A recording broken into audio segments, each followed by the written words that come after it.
Welcome to Mindshock. This is the Logic Olympics round 3 where anyone can participate.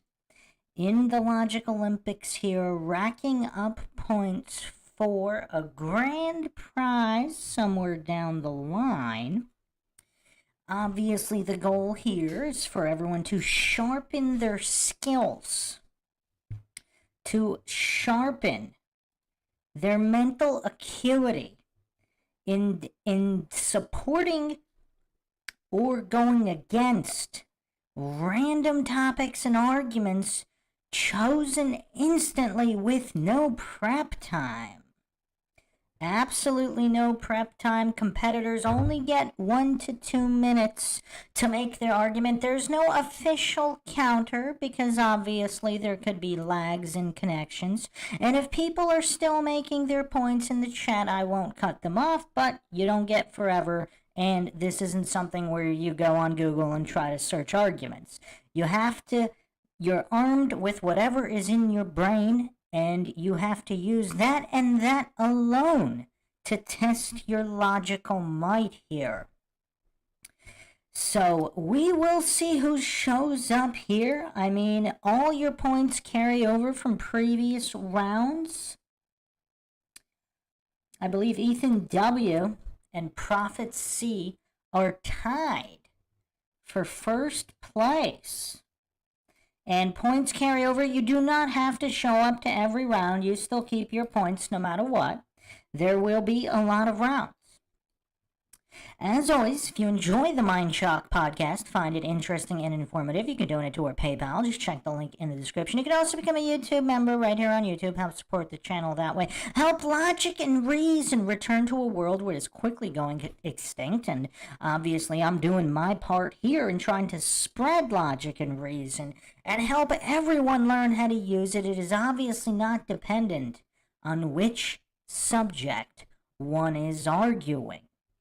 Make sure to subscribe to the channel, hit the bell for notifications. If you're still not getting them, just like and comment on more videos. That's how the YouTube algorithm works. You could also try unsubscribing and subscribing again. Or you can just go to youtube.com/Mindshock. Make sure to check out the community tab. I do post heads up there before podcasts drop, so you can stay up to date there manually, even if you don't get notifications. Like and share Twitter, Facebook, Reddit, Patreon. Patrons do get priority for case down below analysis, co-podcaster requests. You could also be a guest in the podcast depending on your tier. Questions, comments, theories, thoughts, suggestions, rebuttals, debunkings of any kind, leave them in the comment section. Or for the purpose of this live Logic Olympics, everything will be done in the chat. Prophecy says she can't make it tonight. No problem. Your points will always carry over, even if you miss one or many rounds. A lot of times these are spontaneous. Gotta keep the brain sharp. Ethan W. is the other leader. He's tied with Prophecy for first place. He might not show up either. He's not in the chat here as far as I can see, but we do have Lord Zed in the house, Sphinx Bear in the house, and Sarah Catherine all here. Let's see who is willing to test their logical might here. I will repeat all the rules again in a moment as people start to show up here for what might become one of the most popular live events in all of the interwebs. I mean, I don't know if this channel is officially suppressed. We've been shut down midstream for talking about NASA and the occult in conjunction, whereas separately, apparently, there's no issue with that. I mean, even these jumbo 9/11 podcasts never got shut down. But as soon as the NASA occult patches start going on the screen, all of a sudden YouTube shuts that down. Actually, we also got shut down when we were analyzing the Californication music video, and it wasn't, I mean, we got flagged for copyright, but that didn't shut it down. The TOS violation shut it down, which I appealed, and that stream actually is back up. It's still flagged for copyright, but I believe everybody should be able to watch it. Let me double check that it's still up. We obviously have to do a part 2 on that. I'm still in the process of a longer appeal, but it should be public for everyone, yes. So it should be visible. Okay, so who is volunteering first? The rules are simple. You volunteer. There's no prep time. You obviously, nobody can prepare for a topic that if they don't even know what the topic is.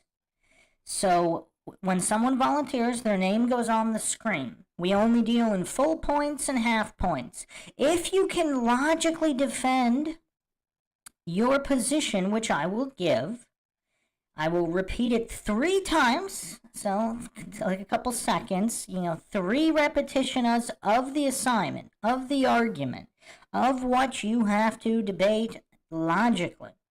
And you give your argument in the chat, obviously not in a single response. You can, spread them out, multiple responses, 1 to 2 minutes. And if you're in the middle of responding, I will not cut you off. There is no official timer, obviously, because of stream lags. People's connections might not be that reliable. I don't want to interrupt people midstream as they're making their arguments. But I will call it at some point. You do not have infinite time. You have approximately 1 to 2 minutes, depending on how you're responding. So if you make a good argument, you get a full point. If you make a decent argument, but you have a couple fallacies, or it's not well-rounded enough, the general rule of thumb is you want to at least hit on three main concepts regarding the subject. So if you only tackle one, that's not really a complete answer. It would be logically fallacious just based on the reductive logical fallacy where everything's reduced to simplicity. Most topics really aren't that simple. There's a lot that goes into them. Now, obviously, you're not writing novels. You don't have to make, extremely long supports of each of these 3 reference points. You just have to address them briefly in a non-fallacious manner, and you get your full point. If you do a half-decent job, not great, you might get half a point. If it's mostly fallacious or only addressing a very, very small portion of an argument, you get 0 points. So Lord Zed volunteered. So Lord Zed's coming up first. Let me just really quick look over round 2 to see who got how many points. Ethan W., our other leader, apparently not here yet. So QCZ managed to get a point. So the rankings as follows right now. Prophet C has 2 full points. Ethan W., 2 full points. And QCZ, 1 point. No one else has managed even a half a point. Let me check round 1 real quick to see if anybody managed half a point. This is not for the faint of heart. Logic and reason is very, very strict regarding validity. It is challenging, and we're all here to learn. Yeah, so nobody else has managed any points at all. So Lord Zed will be first up. He has competed in round 2 before, so Lord Zed should be familiar with the rules. So, are you ready, Lord Zed?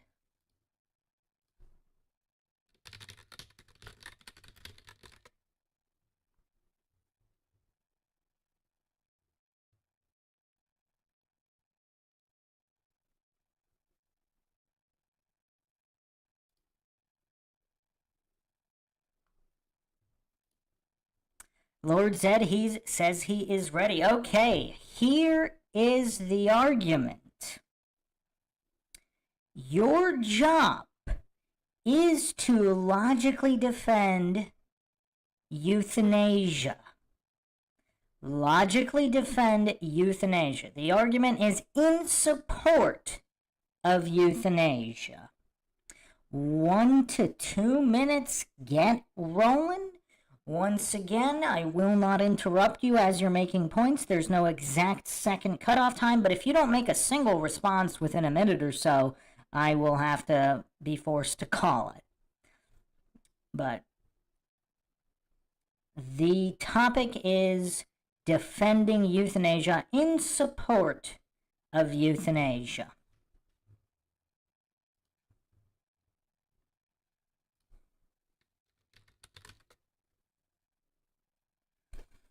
And for a strict definition, euthanasia is the practice of intentionally ending life to eliminate pain and suffering, or at least that's the goal. Obviously, different countries have different euthanasia laws. Now, obviously, this is not that simple of a topic, so addressing roughly 3, I mean, it depends on the topic, 2 to 3, but just only briefly going over one aspect of a subject will not be enough to get a full point. Hello, Pinto Sack. Lord Zed has drawn the topic of supporting euthanasia. Quite a difficult topic. Quite difficult. A number of aspects to it. Let's see what Lord Zed can come up with. Come on, Zed. You gotta start rolling here. I mean, it's already been like 30 seconds. No help from the chat, please. No help from the chat on this particular subject. Obviously, everyone feel free to discuss, the rules or other things, but do not assist the person competing. They must rely on their own wits alone. There is no phone a friend here, and you should not be using the internet to search. So, Lord Zed so far hasn't come up with anything. He's got less than a minute left now to come up with an argument. A cohesive, coherent argument. Non-fallacious. Let's see if Lord Zed can do it. About 40-something seconds left. Not a lot of time left, Lord Zed. Not a lot of time. Dub is here. Welcome, welcome. Also, if everybody can feel free to volunteer for who's going to be our second competitor. If it turns out there is a tie, then the competitors go head to head in a sudden death round, where it is a single topic. One competitor will support the topic. One competitor will go against. Lord Zed is failing fast. He is indeed. He said he was ready. I double-checked that he was ready before I gave the assignment. I mean, he's down to 15 seconds left? I mean, he's pretty much out of time. I don't know how he's going to be able to make an argument here. Did his internet cut out? What's going on, Lord Zed?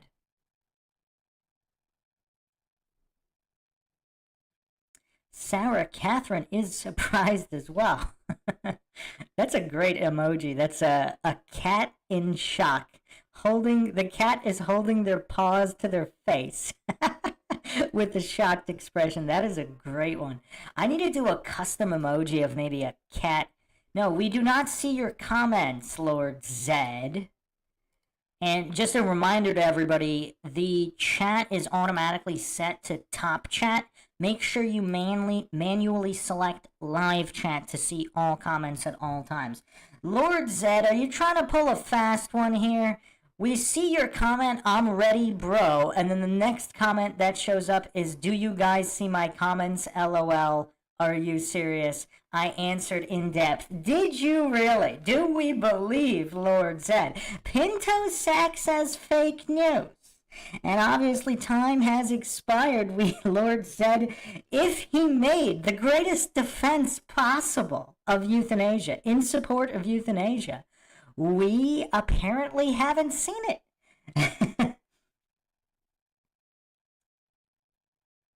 I don't know, Lord Zed. I don't know. This wouldn't be fair to other competitors because it is a 1 to 2 minute limit and it has expired. Obviously, you can volunteer to go again, but you got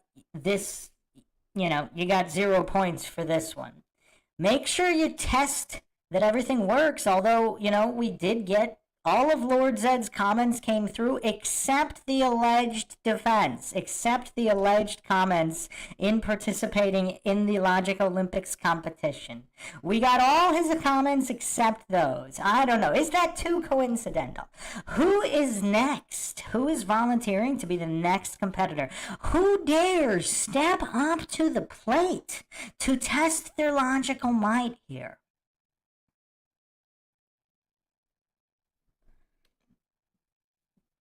Will Sphinx Bear come out of hibernation?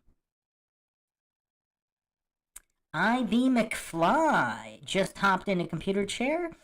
IB McFly, are you volunteering to be our next competitor?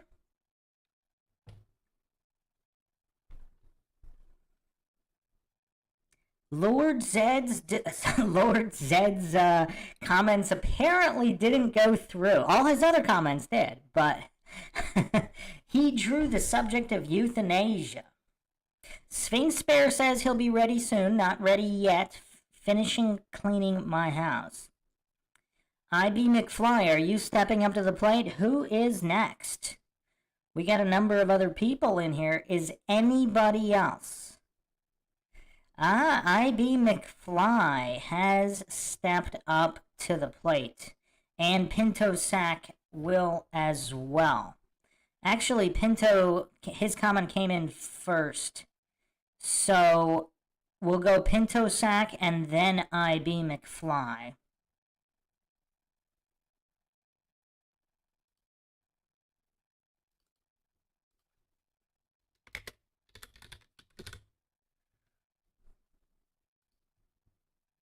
Pinto Sack, are you ready?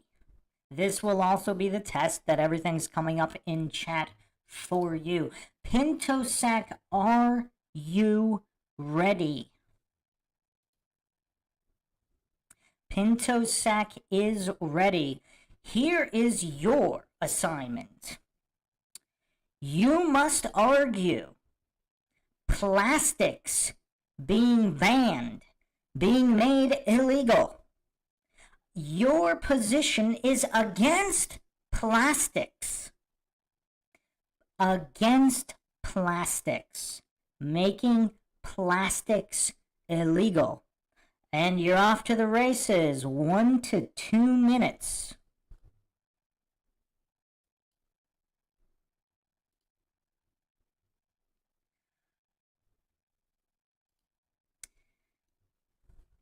Pinto Sack must argue in favor of plastics being made illegal.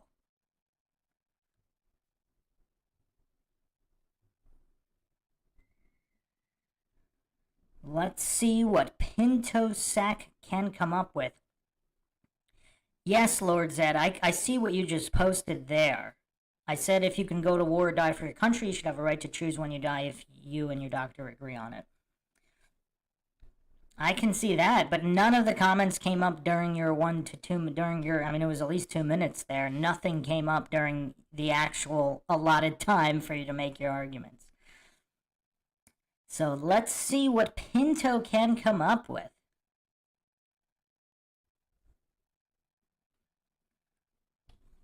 After everybody that wanted to get a chance to compete, if there aren't any new volunteers, previous competitors can try again. Obviously, every round will be different. Different people show up for different rounds. Different amount of people show up. There's not a ton of people in here right now. So far, Pinto Sack hasn't said anything either. He's got more than a minute left if he starts firing it off. Again, I will not cut people off when they are making their arguments in the chat, as long as they're rolling, as long as they're in the process. It's kind of like in boxing. You can't be saved by the bell. If you're still going.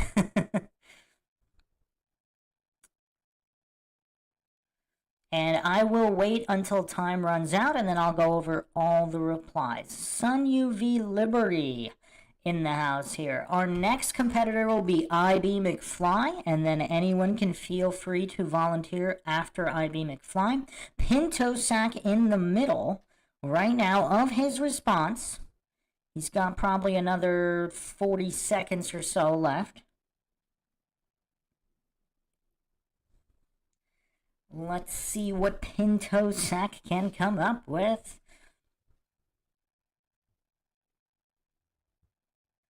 Next on plate is Ivy McFly, and then I don't believe... Okay, Sun UV Liberty will be after Pinto Sack, and then if Sphinx Bear is finished cleaning their house, they will be up after that. Alright, what do we got? Like 25 seconds or so left, Pinto Sack?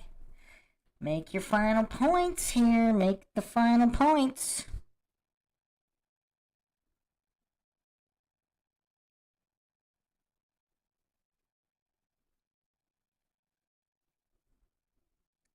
Ethan W. not in here yet.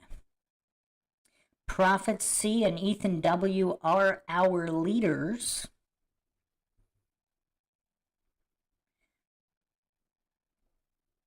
Prophet C can't compete tonight. Ethan W. may or may not get in here.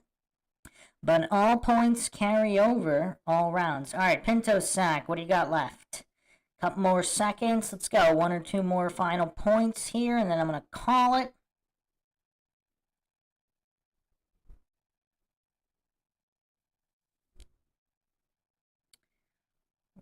Wrap it up. Okay, Pinto Sack is done right on time. So let's go through his arguments here. Plastics have been known to cause cancer. It would be in the best interest of society to ban it. In addition, the amount of garbage and waste it produces is a harm for the environment. Okay, now you can, so that's a positive claim, have been known to cause cancer. So in that instance, you'd have to, obviously you might not know the name of a specific study, but a generic reference to certain studies. Or, some kind of an umbrella. There have been university studies. I mean, some kind of defense. Well, there's actually a lot of different chemicals. So, and supposedly some of the replacement chemicals for plastics they use are even worse than the originals. But, yeah, so... In addition, it does produce garbage and waste, and yes, obviously it's not natural. So that's not bad, but some more support for the cancer claim would have been nice, or even just a reference to skyrocketing cancer rates post widespread plastic adoption. Something like that would have been a little bit more robust. Pinto Sack also said there are large deposits in the ocean full of plastics. They harm marine life. Surely we can find better ways to package and ship products that are better for human health and animals. Yes, they do harm marine life. Again, just a quick reference to, whether it was choking, just something a little tiny bit more robust, just a couple words, just extra words there. Sometimes government has to step in and do what's best in the interest of the population. Okay, hold on. Before we tackle that one, large deposits in the ocean full of plastics, they harm marine life. That is true. Surely we can find better ways to package and ship products that are better for human health and animals. It would also be good to give obviously, falsification is independent of replacement, but it would be nice... to give some kind of an alternative, like hemp or whatever, just, to make a more rounded argument in general. So regarding government has to step in and do what's best in the interest of the population. Well, that's a tricky one. So now it's kind of like a should claim, a moral should claim. Now when has government ever done anything good? Now, obviously, in a perfect world, in a utopia, I mean, you probably wouldn't even have a government. So, yeah, that's a tough one. I don't know how to rectify that. That's a should claim of literally the most corrupt institution in the history of humanity. Government, statism. I mean, they killed, 260 million of their own citizens in just the past century and a half alone. So, I don't know, tackling that is tough. It's almost like, I I mean, that could be quite a few fallacies depending on how we dissect that. I don't want to spend too much time on that. Recycling is largely a scam too. The plastic ends up going in the regular garbage. Okay, yeah, so there is a huge issue with mitigating plastics. Will someone please think of the children and wildlife? Done. Okay. So obviously, Pinto-Sack didn't get into the endocrine system disruption that plastics cause, which is a huge health issue. He did say think of the children, but not enough specifics. I'm going to give Pinto-Sack half a point here because it was not a bad defense in general, but it lacked the specificity and robust nature of a better argument. So not bad. It's not like it was a major fallacy stack or anything other than the government issue. But other than that, I mean, these were not false premises. These were not false premises. Good points there. So Pinto-Sack gets half a point here. Is that fair, Pinto-Sack? Yeah, you don't have to name the exact study, but I mean, say if it's some kind of some reference, like for example, university study or some kind of specific medical study, like endocrine system disruption. Obviously medical institutions have studied that. So you don't have to know the exact name of an exact study, but just saying studies in general, I mean, that's so generic that, that doesn't really mean anything. Of course it's hard doing it fast. Nobody said this was easy. Okay, Pinto-Sack agrees that it's fair. Because, these were not false premises. This was not a bad argument by any stretch of the imagination, Pinto-Sack. It just could have been more robust. To get the full point, you really do need to cover a little bit more. You were close. I mean, you really weren't that far off. So Pinto-Sack gets half a point. Pinto-Sack are you tied for silver now? In round 2, oh no, you're not. You're in bronze. You have the bronze. QCZ from round 2 has 1 point. So now Pinto-Sack is officially our bronze medalist in the Logic Olympics. Congratulations, Pinto-Sack. You got on the podium, my friend. Pinto-Sack says, I live in Canada where we use paper straws. Yeah, you could have actually mentioned that as well. Like, paper is a great alternative, etc., etc. Just a couple little things. Oh, that's interesting. Dub says, allegedly plastics created using hemp fiber can be created so that it is biodegradable, hence self-cleaning by transforming it into dirt. Also, I think bamboo is a pretty good alternative. The viscose from bamboo, they're using that for a lot too. I think hemp is stronger, but... IB McFly says, I was just in Canada and can verify paper straw claim. I mean, there are paper straws all over the U.S. too. I mean, there are places with that. Okay, so we have new rankings here. Pinto-Sack has been elevated to the podium. To the podium.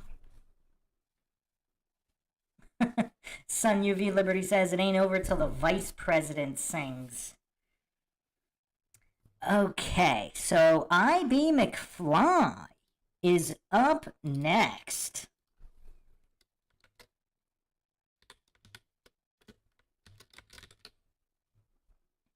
IB McFly, are you ready?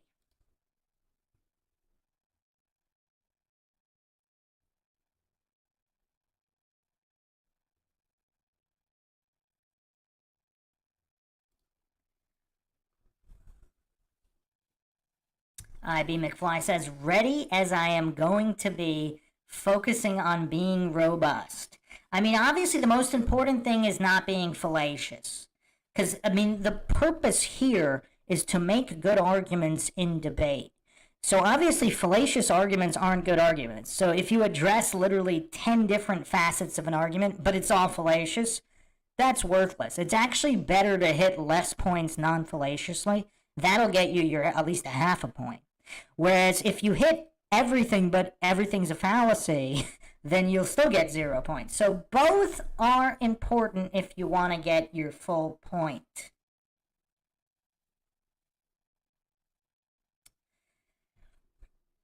So here is a very interesting topic. Your position, IB McFly, is against boarding schools. Against boarding schools. Boarding schools are not in the best interest of children.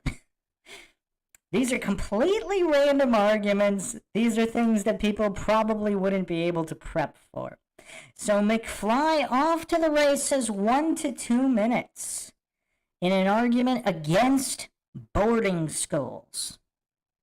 For those that don't know, boarding schools are schools where children, I mean, depending on the country, up to adulthood, live at a school, not in their home with their parents, usually not even anywhere near their parents. Because obviously if the boarding school was in the same town 1 block over, they would probably just live with their parents. Pinto Sack says if McFly gets 0, we'll send him to a boarding school.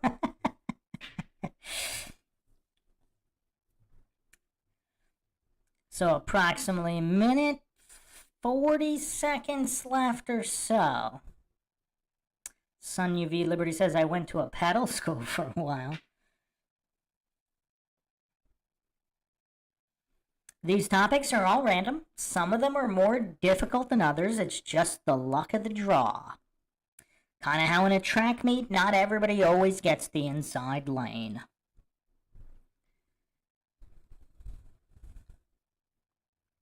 Let's see what IB McFly can come up with. Less than 90 seconds left. Are the wheels turning?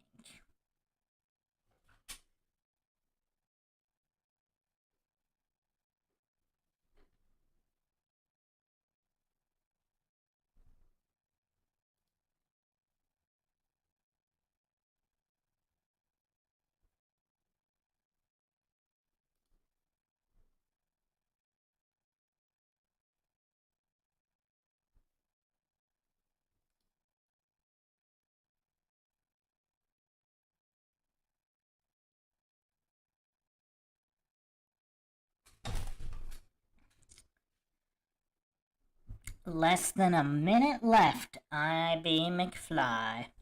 I wonder if McFly's going to use the DeLorean to try to get more time for this.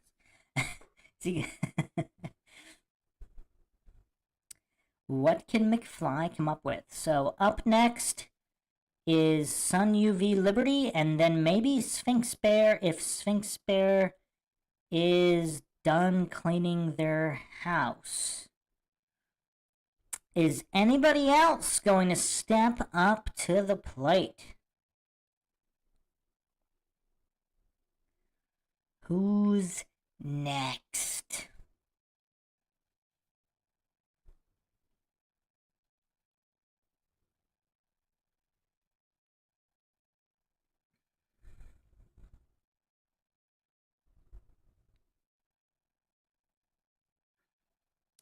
McFly, don't waste your time responding to the people here. Just make your arguments, you're running out of time. Not too much time left. Pintosec, it depends. If we have enough competitors that want to go, you're not going to get a second go around. But if... Oh, wow, McFly has ceded the rest of his time. Okay. So, quick arguments from McFly here. Isolation from family can spur mental health disorders.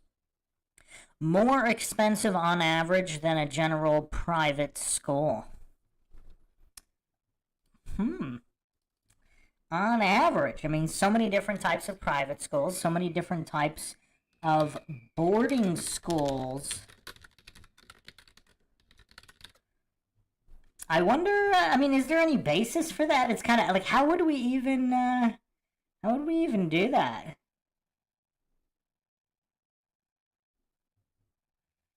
I mean, we could try to look up average boarding school at a 5-day boarding school, 53,000, 7-day, 66,000.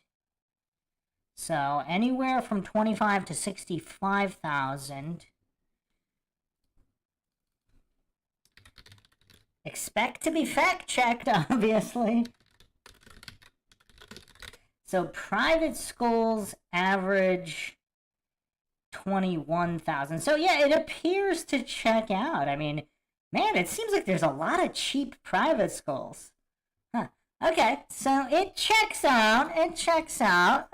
IB McFly's claim here. I mean, on the surface, it would seem that it would check out. I just gotta double check. I gotta double check because I haven't, I'm not an expert in private and boarding schools. So yes, obviously, separation from family can spur mental health disorders. Some kind of reference or backup for that would be nice as well. There was a study done referencing the mental health. Okay, there you go. By Chen and Zing observed that boarding school attendance was associated with. Did you look that up? How did you know that, McFly? Did you Google that? Did you use your time to Google that? Boarding school attendance was associated with poor mental health, confirming higher anxiety.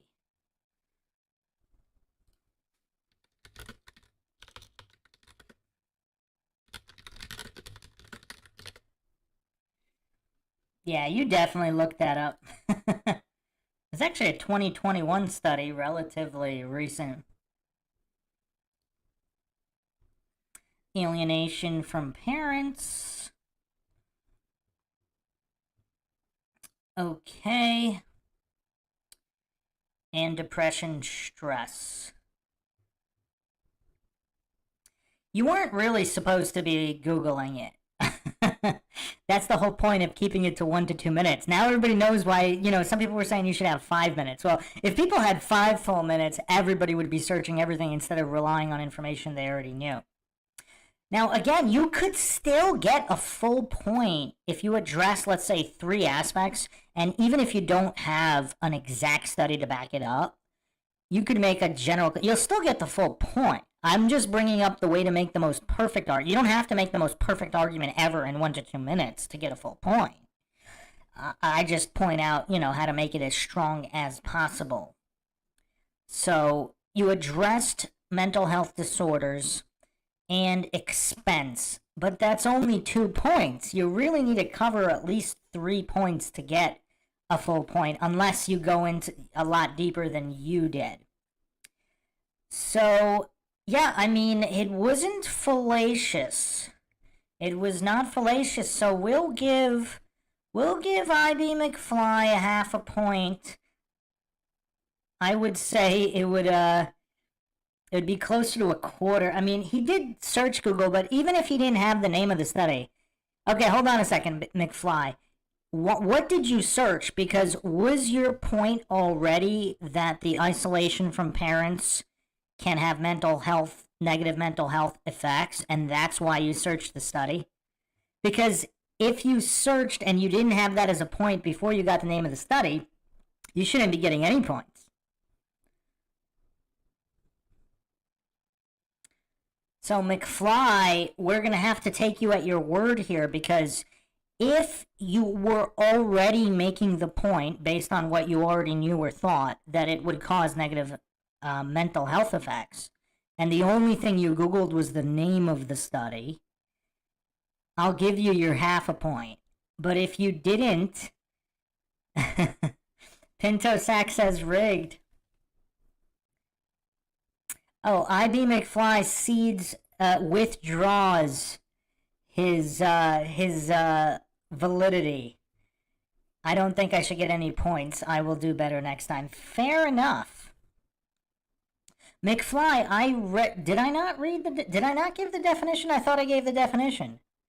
Does anybody remember? I thought I gave the definition of a boarding. I did. Yeah. I said it is usually not in the same town, so it is a school. Yeah, I did. Okay.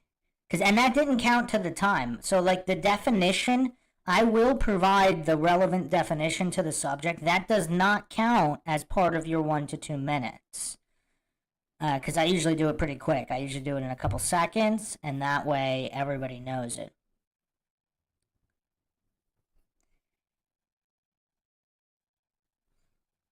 I mean, another point I would say is that even if the parents get a copy, like I would also bring up that even younger kids that are in daycare or just they spend so much time away from their parents, obviously there's nature versus nurture, but it's nature and nurture. So kids are generally going to be affected by the adults around them teaching whatever they teach them. That's why so many people are indoctrinated in the indoctrination facilities. Welcome, Dave Scott here.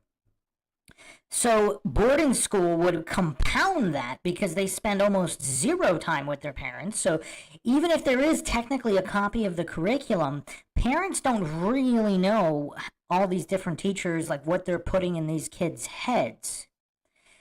So that could possibly be even more damaging than public school. I mean, again, there's so many different variables here, but just the time away, whether it's boarding school or not, boarding school obviously compounds that. Now, in certain select situations, this is another thing to reference, who are the parents? Because if the parents, I mean, if they're just not that knowledgeable about anything,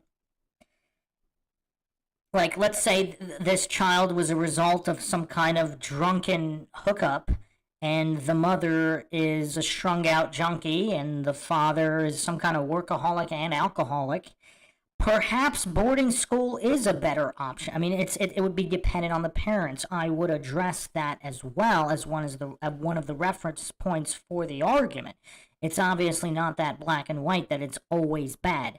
Now, it might be bad for most kids most of the time, but there are certain parents where the kids might be better off at boarding school. So, yeah, that would be something to address as well. And then obviously, what is the curriculum?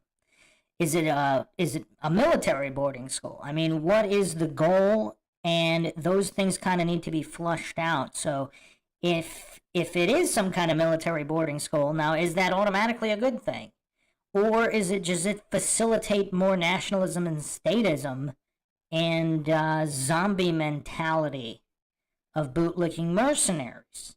Again, these are all just very, very different aspects to this argument. And in being robust, you'd have to address, I would say, three. Either extremely good, thorough arguments for 2 points, or pretty decent arguments for 3. But we're really looking for 3 aspects. You also had more time left over that you didn't use. Okay, who is up next? Sun UV Liberty, I believe, is up next.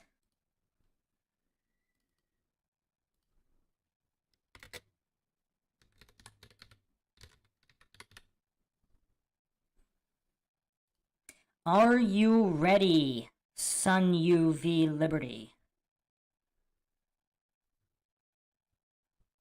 Yes, the staff at the boarding school. I mentioned that, like the people affecting the kid, they're obviously going to rub off on the kids. Sun UV Liberty says red eye.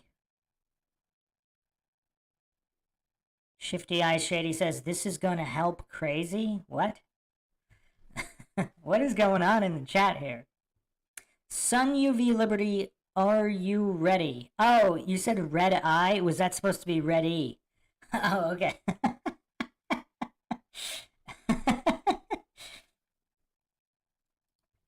Okay, Sun UV Liberty has a very political topic here. Sun UV Liberty is arguing in favor of UBI, Universal Basic Income. In favor of UBI. In favor of UBI. The general definition here is social welfare in which all citizens of a given population regularly receive a minimum income in the form of an unconditional transfer payment without a means test or need to work. Universal basic income. This is going to be tough.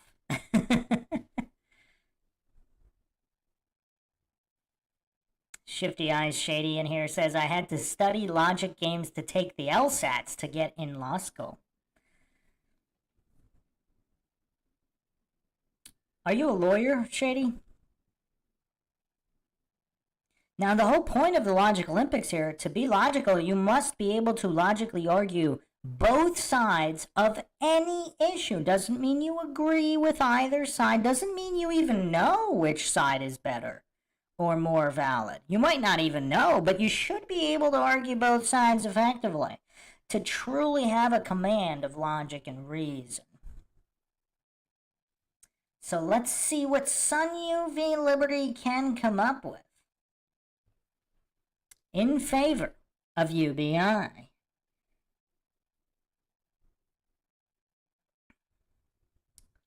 I'm actually kind of curious. I actually knew someone who made a pretty good argument for it. Obviously, there are certain issues. Obviously, I'm not gonna be giving any tips to the competitors, but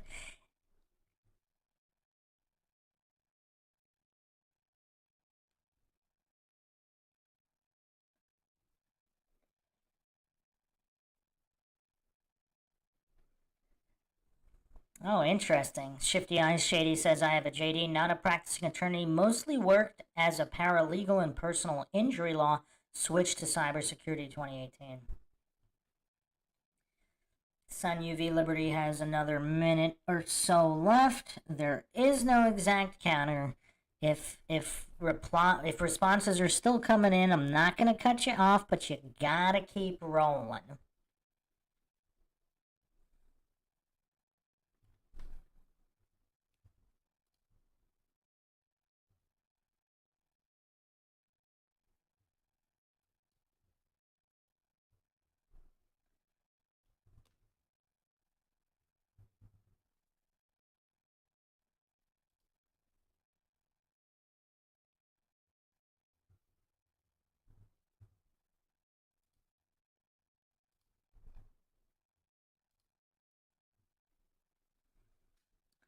Let's go, Sun UV Liberty. Let's get those responses in.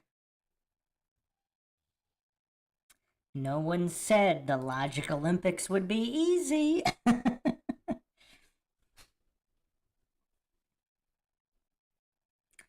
Who's up after Sphinx Bear? We got time for probably another one or two people after Sphinx Bear.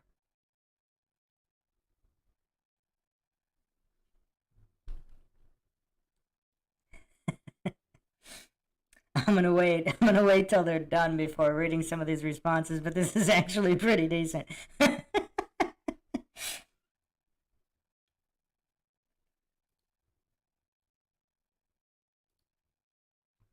No participation trophies will be given out here in the Logic Olympics. Only the strong survive. Only the logical survive. Hey, Lord Zed, you cannot give any help to the competitors. IB McFly, do not reference anything about the subject. Oh wow, Sun UV Liberty has ceded the rest of their time. Okay, let's see. Societies should implement UBI so that entire populations will completely lack any motivation. It will create a complacent society that is not driven to improve themselves or think critically. But why would that be a good thing, though? This will benefit this. Oh, okay. I guess these are connected. This will benefit the stability of the state because their citizens will be so utterly complacent and worthless that there will be virtually zero probability of upheaval. Thus maintaining the stability of the state. Okay, but you really only addressed. Okay, you've addressed two things. One of which, I mean, they're kind of related. It's sort of one thing. You're mentioning that complacent citizenry that won't create upheaval due to their complacency. Well, okay, this might be a reductive logical fallacy and a black and white logical fallacy, because we don't know. I mean, obviously, this, you have to get into the parameters. Is this a small society or a large society? Because if we're talking large society like US or, some of these bigger countries, there will always be a percentage of the population that will be unruly no matter what. I mean, even in really wealthy countries, I mean, there are still criminals. I mean, there's still people, anti-government people. Not that there shouldn't be. I'm not making those claims, but if it's not a tiny little village, there's always going to be some kind of upheaval. So we need more specificity there. We need more backup there. Lord Zed actually, he said that they can always print more money. What's the big deal? IB McFly said UBI to control the people with money. I mean, if you're going from the perspective of your... Yeah, I know it's facetious, but if you were going to carry that further, if you used Lord Zed and IB McFly, like if you're the powers that be corrupt Illuminati seeking to rule the people with an iron fist and keep them brainwashed, those are really good arguments that Lord Zed, because if we're doing fiat currency, Lord Zed said it can always print more money, so it doesn't really cost them anything.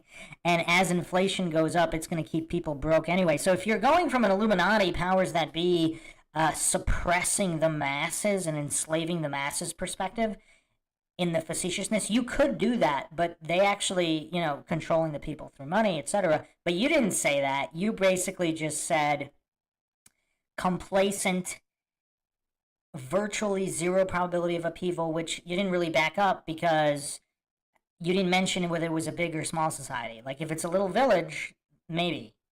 But if it's a bigger society, so you need a little bit more specificity there. Now, on the other hand, you just, as pushback here, as a false dichotomy, if there were UBI, so before we get into whether that's moral or right in any way, because where's the UBI coming from? Because if it's coming from extorted taxes at gunpoint, it's basically redistributed loot, thieved loot. But that aside, before we get into that, I would say that if there were UBI, if people weren't struggling to survive and pay their rent and groceries, if there was a UBI, so everything was taken care of, now they can focus on following their passions. Like inventors can invent more things. Like if somebody, like obviously people overcome anyway.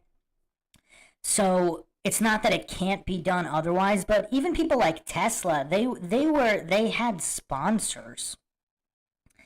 They had people subsidizing them to some extent where they didn't have to work a 9 to 5 or more just to survive and then try to achieve in their free time. So one could argue UBI would, in a way, I mean, obviously the major issue is the UBI stolen loot, which kind of, I mean, obviously government is invalid in the first place. But that issue aside, if everybody had everything they needed, like some could argue, if Tartaria was real, they had free energy, they didn't have disease, all this stuff. People were able to pursue and achieve their potential instead of grinding at dead-end jobs just to be extorted by the state to pay their bills. Taxes, bills, all that. Because if energy is supposed to be free, like if you had UBI, people would have more free time to achieve greatness. Now, it's not that simple. It's not that black and white. Because again, do we still have indoctrination facilities that are brainwashing people? Because if we don't, I mean, you got to address that. So if it's a society where, all education is private or not done by the state, and you have UBI, now that could be a recipe for success. Because if people, not to mention the amount of disease, I mean, supposedly one of the driving forces of disease is stress. What's more stressful than not being able to not only pay your own bills, but if you have a family, you have to pay for your family, the rent, food, clothes, whatever. It's tough. Now, if UBI got rid of all your stress, now, obviously, let's address the other argument. This is also individual dependent. Some people are just lazy bastards. If they had UBI, they'd be, couch potatoes. Whereas other people who truly want to achieve, they would have that financial freedom. Even if it's something like the arts, like, even all great artists, Da Vinci, Michelangelo, they had sponsors and they were subsidized as well.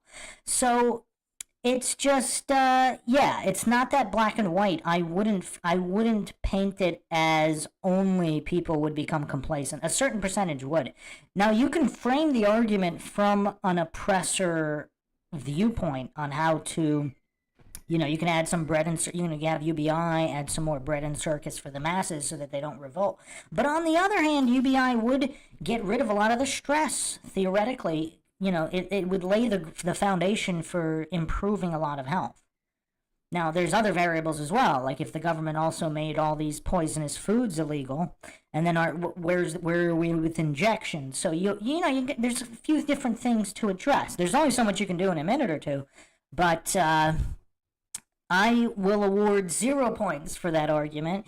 But it was not necessarily a bad idea to frame it from the oppressor point of view. If we did teams between what Lord Zed said and I.B. McFly controlling the people, using fiat currency, printing more money, possibly increasing the UBI exponentially, where, just the descent into materialism, etc., etc. But yeah, that's a tough one. I mean, it is a tough argument. I forgot what you got last time. Like, these are all random generations, so I'm not singling you out and giving you really tough ones. Dave Scott said, participation trophy generations plus soy plus plastics plus chemtrails equals UBI is welcomed. Yes.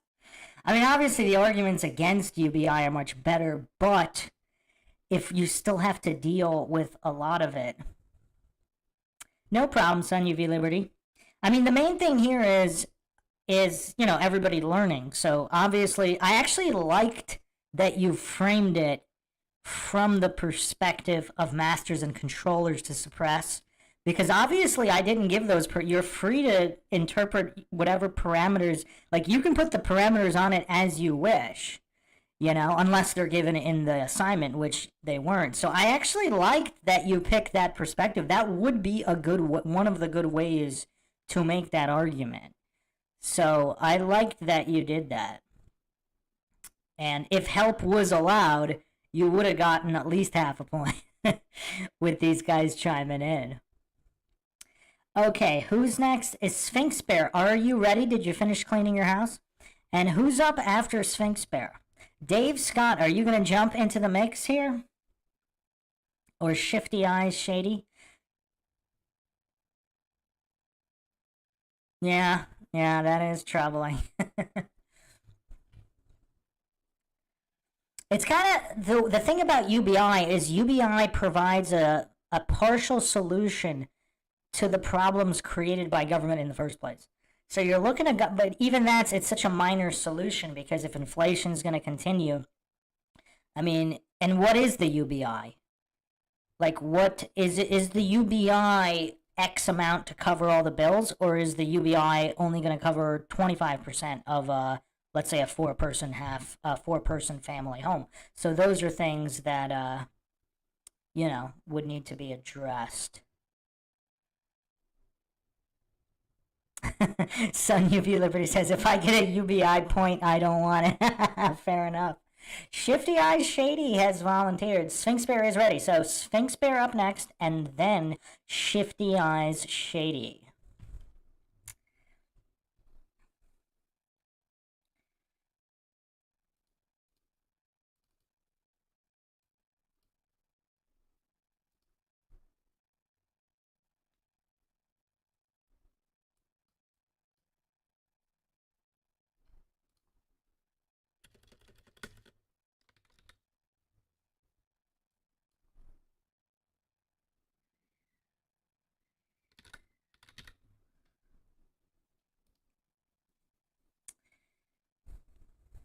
Sphinx Bear has a bad feeling about the topic.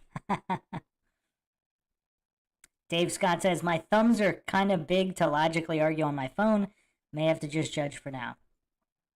Shifty Eyes Shady says, I feel like I have to test myself. It's been since 2004, 2005 since I studied logic games, though. Okay, Sphinx Bear.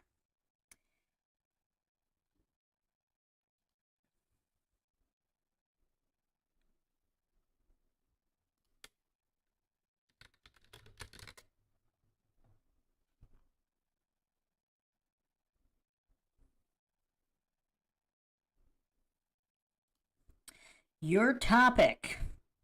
This is a tough one. Your topic is the abolition of all currencies. Only barter is allowed. Barter or trade.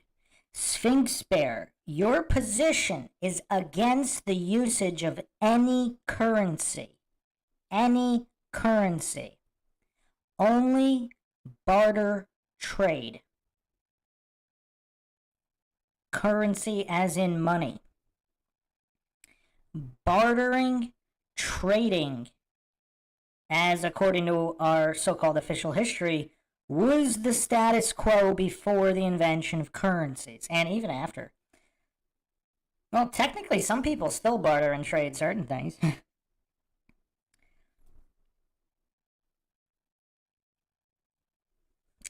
IB McFly says we should do a topic wheel, a random generation topic wheel. That'd be good. So, Sphinx Bear, do you understand? Your position is against all currencies. So, barter and trade. For barter and trade against all currencies. You must argue in favor of barter and trade opposed to all currencies. 1 to 2 minutes on the clock.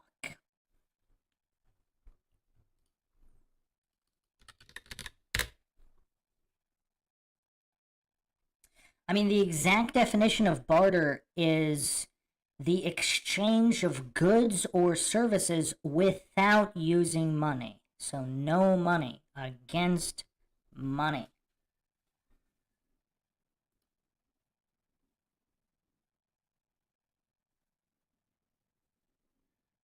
Sun UV Liberty says, can we trade topics? I'll throw in half a chicken.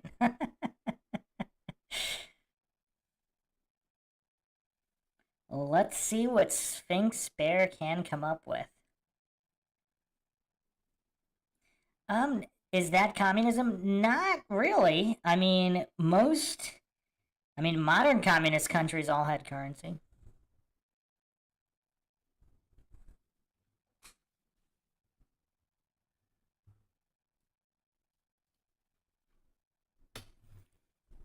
This one might actually be a relatively easy topic compared to some of the others.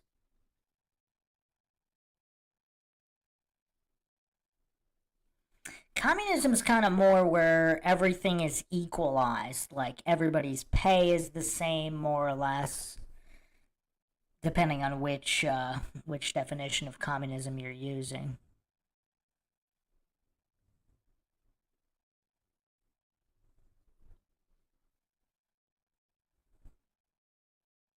But let's not talk too much about this. This is related to the topic, so let's not give Sphinx Bear any ideas. Sphinx Bear, all competitors must only use their own wits. Let's see what Sphinx Bear can come up with. Pinto Sack leading this round. Pinto Sack is top dog for now. But Sphinx Bear might be top bear if Sphinx Bear manages a full point.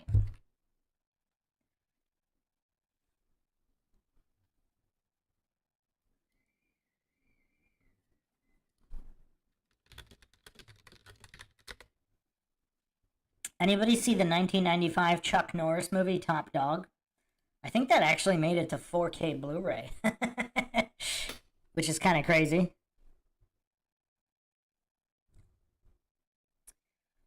They need to make a sequel.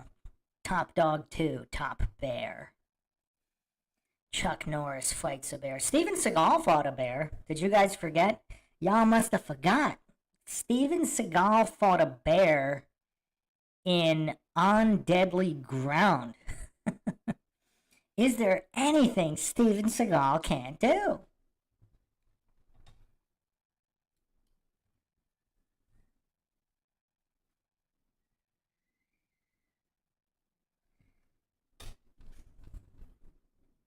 All right, Sphinx Bear got what, maybe 40 seconds left, a little less.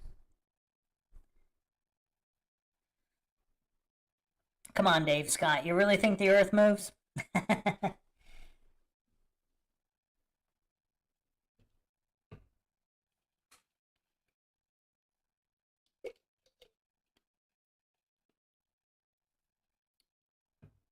Sphinx Bear start to wrap it up.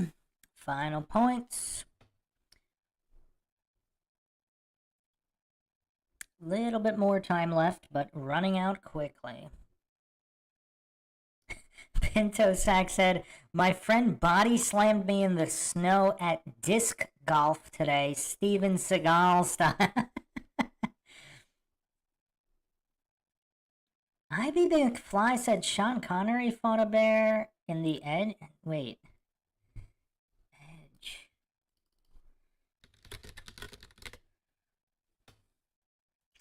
I just watched The Edge. Yeah, that was Anthony Hopkins and Alec Baldwin. Yeah, that wasn't Sean Connery, unless there's a different Edge. I watched that Edge. It's actually pretty good.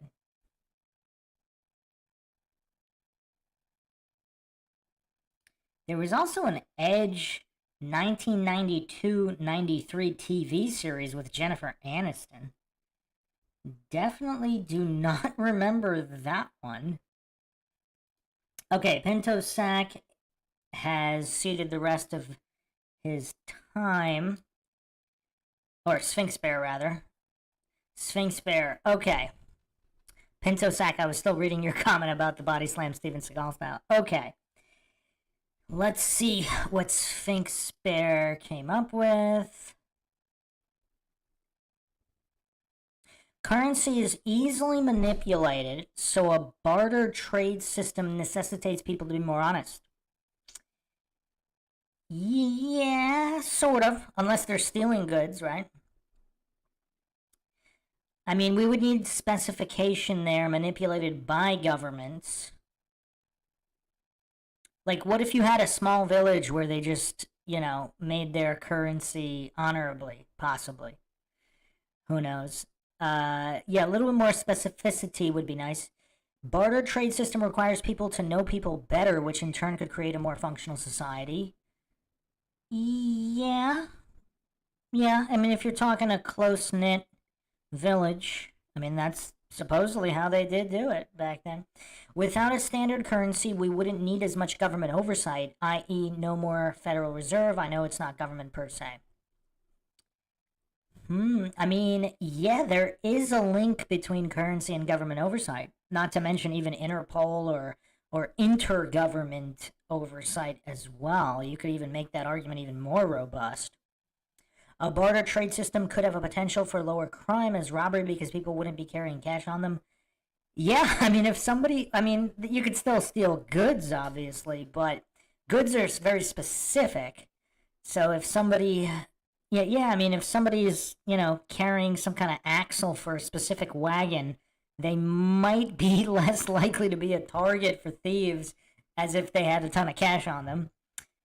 Yeah, not a bad argument. Bartering would help people to pay more attention to their needs versus wants because they would have to give up something in order to get what they want.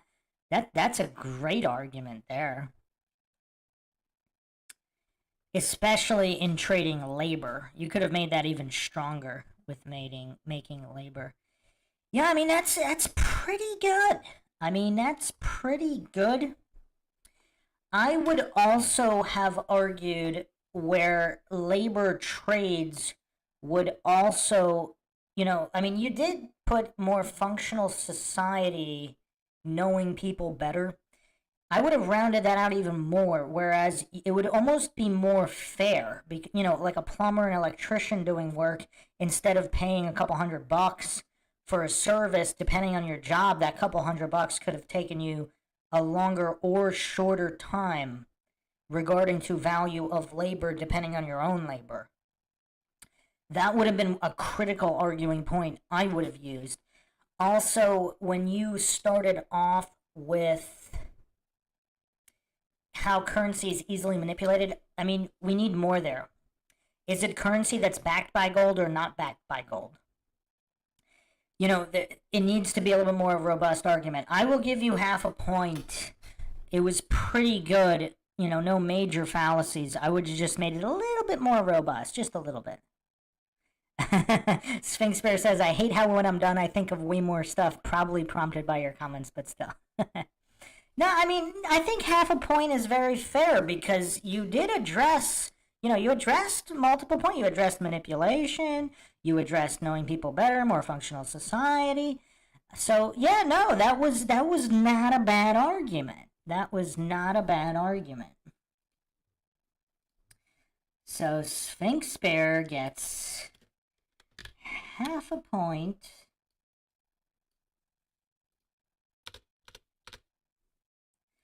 Okay, who is up next? So now we have a tie. We have a tie going. So we might have to do a tie, unless who is up next? Shifty Eyes Shady's up next. If Shifty Eyes Shady can get a full point, he'll win this particular round. Otherwise, we might have sudden death tiebreak. We might even have... Okay, this has never happened before, but if Shifty Eyes Shady happens to get half a point, we have a three-way. So I would have to pick a topic that has three different... It wouldn't just be for or against. It would have to be some kind of trifecta argument. Sphinx Bear asks, does it make me and us nerds that we enjoy Logic Olympics on a Saturday night? I mean, the Logic Olympics, I would say, is better than a sporting event. I mean, because you're actually using your brain and then you can apply logic to anything. So, okay, Shifty Eyes Shady is up next.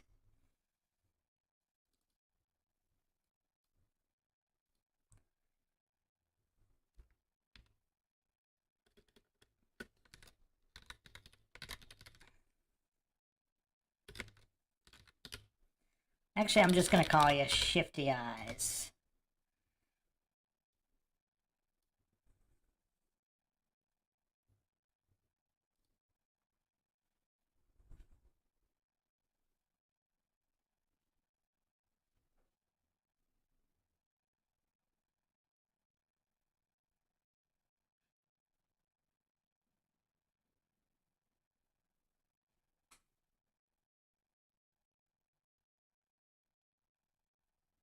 I didn't give you your topic yet, Shifty.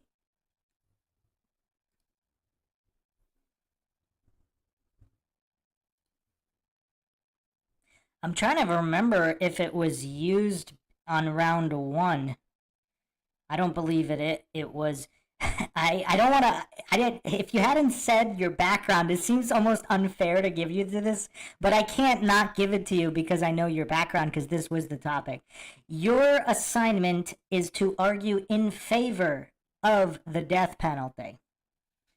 I'm trying to remember if this was in round one or not. I don't remember.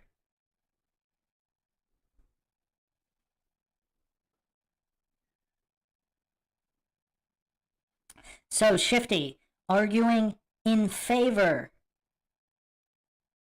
of the death penalty. In favor of the death penalty. The death penalty, capital punishment. The execution of a human being by a justice system.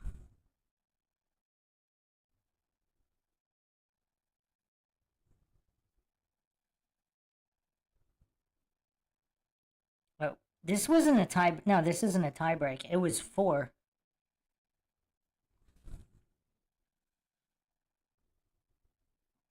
in favor of the death penalty. I didn't want to switch it up on him just because he said, he went to law school. It's almost unfair, but I don't want to be biased and give him a different topic just because I know that.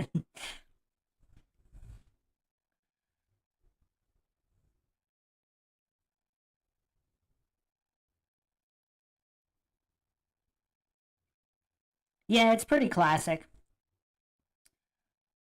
I mean, I just have a huge list of everything. There's, actually, I don't want to say what the next subject is because I don't want people, yeah, no, you can't know what it is beforehand. Is there anybody after Shifty? We probably have time for one more competitor if anybody wants to go after Shifty. About 90 seconds or so left.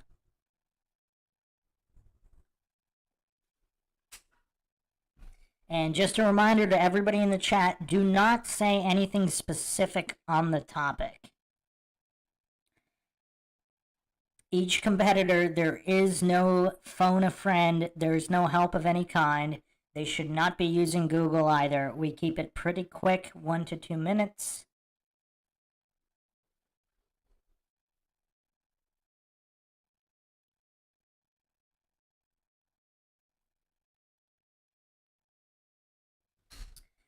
Does anybody else want to go who did not get a chance to go? Does anybody want to compete who did not get a chance to compete? Depending on Shifty Eye's score, we might have to do a sudden death tiebreak between Sphinx Bear and Pinto's Sack.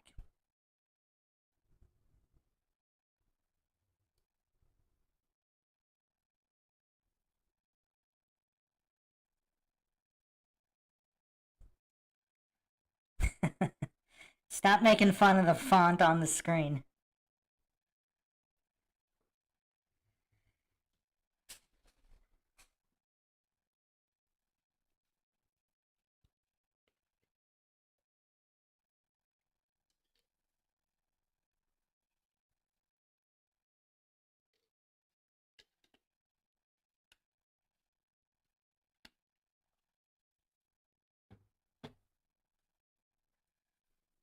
What did I say last time? We were going to have like a halftime show with Steven Seagal doing the music?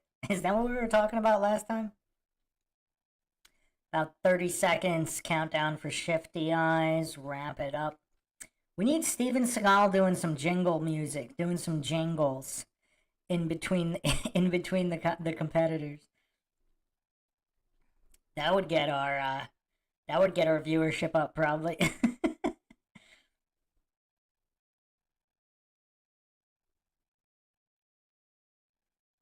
Yeah, the I's and the F's on this font are kind of weird.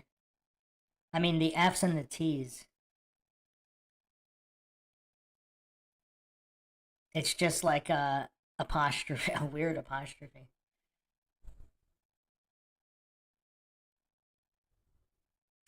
All right, wrap it up. Final points, Shifty.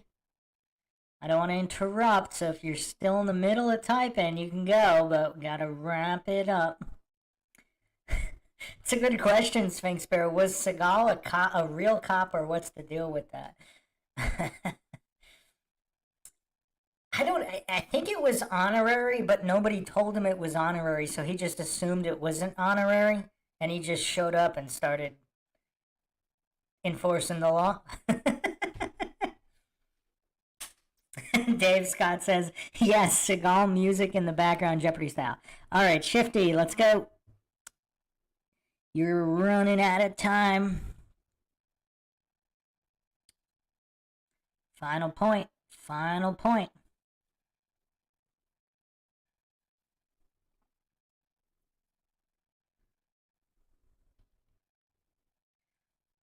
Is there a band called Steven Seagulls? Sphinx Bear says it would be pretty cool to be arrested by him. Oh man, on the next live Q&A, bring up Steven Seagal cartoons and I'll put them on the screen. There were some fan-made cartoons that were hilarious. I don't think anybody would want to be arrested by Steven Seagal. Alright, Shifty, let's go, Shifty. Gotta call it. Sphinx Bear says, at least you would have a signature on your ticket. I think Steven Seagal's the type of guy that wouldn't even sign the ticket.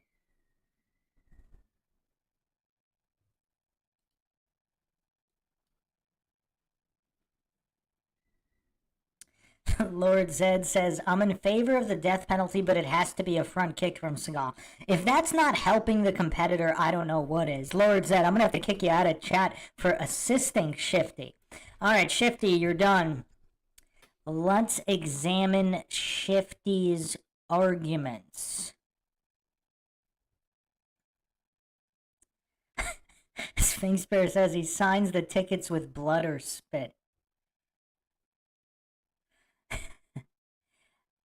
Pinto Sack, the homework for the next live Q&A is the glass house, but I mean it's also a live Q&A where we go over any and all questions.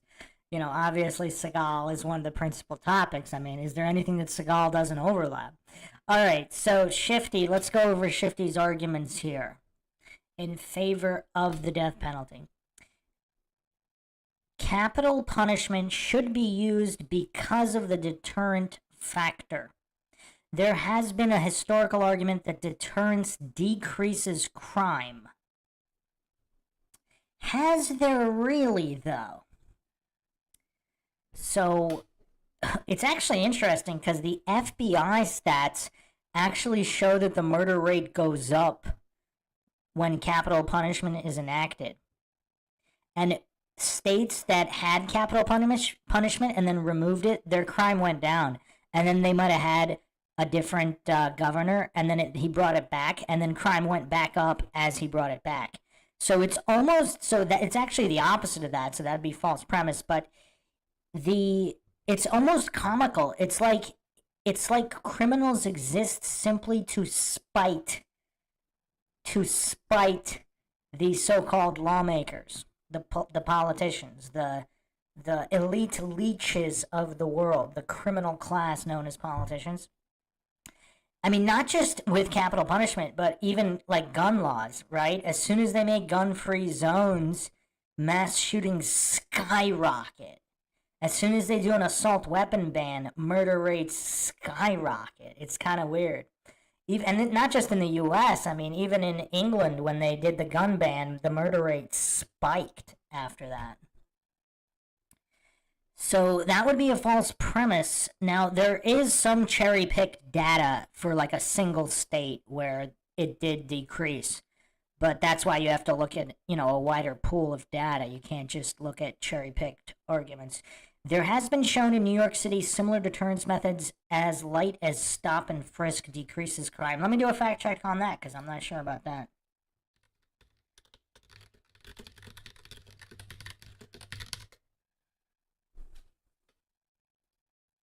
So New York City claimed it did.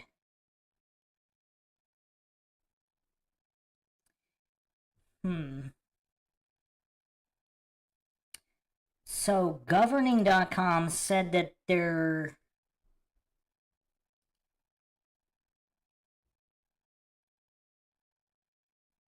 Okay, so it looks like both are true. So, hold on. Governing.com reported there was a 98% drop in the rate of stop and frisks between 2011 and 2014 and had no effect on violent crime rates.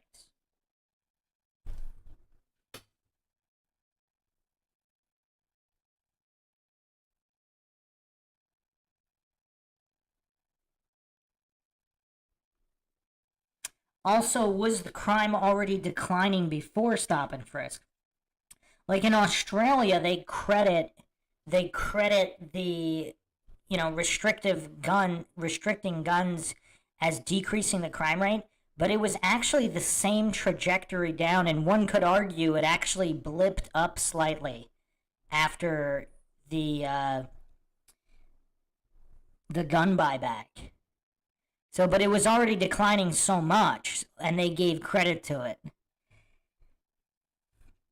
There's also New York, now this could be biased, New York Civil Liberties Union put out a meta-analysis that there was no proven effectiveness of New York stop and frisk.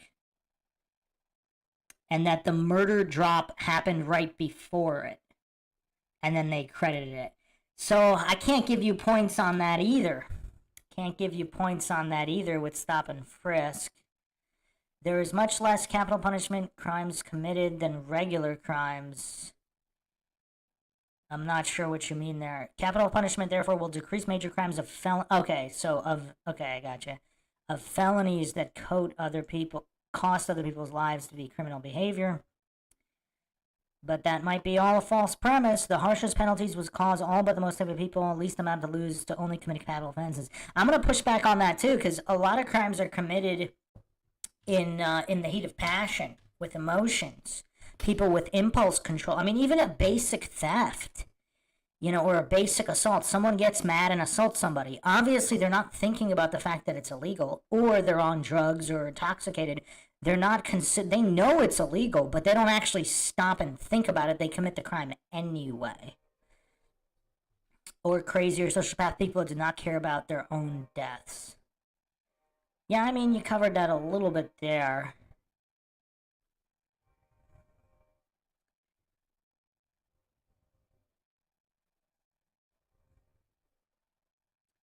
Sphinx Bear says, I watched the Q&A but hadn't yet watched the game. Your comments has really piqued my curiosity in the movie. Okay, hold on. Let's finish with Shifty. Okay.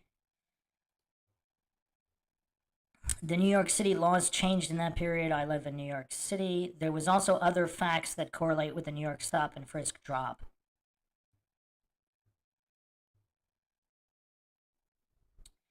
So yeah, I mean, it's actually a tough one, because you would also have to address the moral quandary of the execution of innocent people. Because, obviously, corruption and or incompetence, unfortunately, well, first of all, one innocent person executed is too much. But there have been way more than there's been more than one person executed. So you'd have to address that. Like, for example, refining the laws, making sure there was adherence to beyond a reasonable doubt, instead of over-reliance on technically fallible DNA testing, which, every new generation DNA test is superior to the one before and actually exonerates people that were convicted on DNA or eyewitness statements. So you'd have to address that. And you didn't address that either. So unfortunately, I cannot award any points for Shifty here because of the false premise. I can bring up the FBI stats. Do you want the source? I can get you the source if you're interested in looking that up, because I actually did a lot of research on capital punishment. And it was actually interesting because it was almost like all the criminals increased. So, yeah, hold on 1 second. I'll give you the exact source. Or for anybody else interested. The Death Penalty Information Center, with all of the stats, are from FBI. So this is not, the source is not Death Penalty Info Center. But they just put it up, which was really interesting because they did all states. So, for example, now some of the states, so some of the years are also drastically different. Like, for example, the murder rate in death penalty states in 1997 was 7.09 per 100,000, and the murder rate in non-death penalty states was 4.99. So there was a 42% higher murder rate in death penalty states. The least amount of difference was in 1990 and 91, 4 to 7% difference, but the difference was still in favor of non-death penalty. The murder rate was always higher, like not even accidentally not higher, not even equal. It was at least 4% higher, but in most years, it's way over 10%. 92 was 10%, 93 was 10%, 94 was 17%, 95 was 46%. There was a 46% higher murder rate in states with the death penalty. Now, that's not... Oh, yeah. So Shifty Eye Shady said, I know what you were saying is true. I was arguing something I am against. Yeah. No, I got that. It's just, you'd have to frame the argument differently. Like, for example, if the laws were changed to, only because it's also, there's other factors. Now, this wasn't even enough to convince me because I thought, well, maybe there was just something going on in those states. But here's the thing. In the states where the death penalty was removed, the murder rate went down after that. So it's literally like the criminals are intentionally trying to spite the politicians. It's like they go out of their way to commit more murder when the death penalty is enacted in a particular state. When they remove the death penalty, they ease up on the amount of murders, and then that state brings it back. Like, those were the most convincing stats for me, is when a state, removes it, then brings it back, then removes it, and the what happens to those rates. I think there was only 1 or 2 states where that didn't happen in. So it's pretty much across the board. I mean, obviously criminals don't follow laws, so, this isn't really surprising. But the spite factor I found interesting. And no, I'm not alleging all the criminals and murderers got together and intentionally planned it. I just think it's like a weird coincidence where it appears to be, just like there was this huge study done on how every single place that bans guns, the murder rate spikes. Now, that kind of makes sense because criminals love a soft target, so obviously they're going to commit more crime when they know law-abiding citizens can't own guns.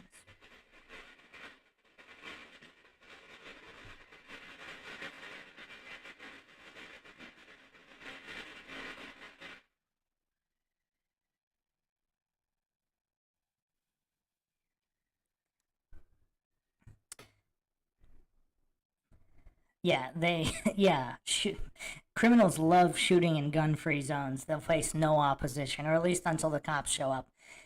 When seconds matter, police are only minutes or longer away. So yeah, I mean, this is a tough argument too. You'd have to address multiple factors. All right, who's ready for our sudden death tie-break round? Sphinx Bear versus Pinto Sack.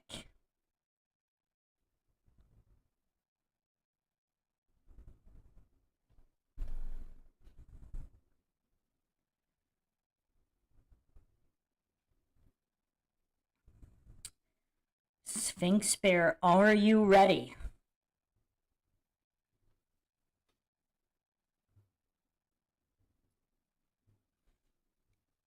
This one's gonna be fun. Okay, Pinto Sack is arguing for the existence of ether. Sphinx Bear is arguing against the existence of ether. We're going physics, baby. We're going physics, baby. Pinto Sack against ether. Sphinx Bear for ether. Pinto Sack against ether. Sphinx Bear for ether. Oh, in the sudden death rounds, you guys are going simultaneously. So it's a single topic. One person is against, one person is for. And you guys are going simultaneously 1 to 2 minutes.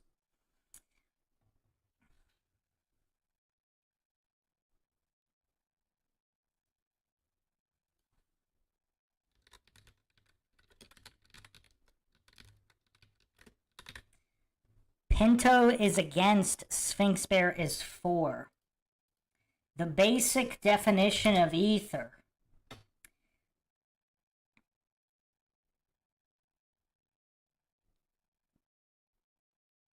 is it's an element, a medium through which everything exists.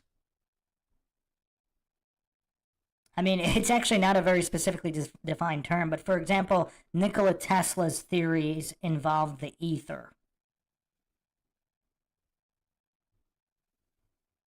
Britannica defines ether as a theoretical universal substance, as the medium of transmission for electromagnetic waves.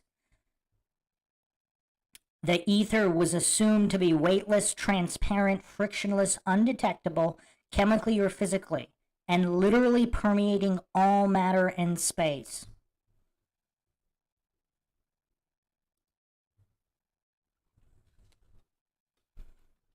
I would define it as the medium through which all of existence exists. Some people describe it almost as like a spiritual or supernatural element. So theoretically, everything would be existing through the ether. Yeah, let's go. 1 to 2 minutes. I should have defined it right away. I assumed you guys knew what it was. 1 to 2 minutes. Roll. Let's roll. Pinto is for, Sphinx Bear against. Oh, my bad. Pinto was against, Sphinx Bear was for.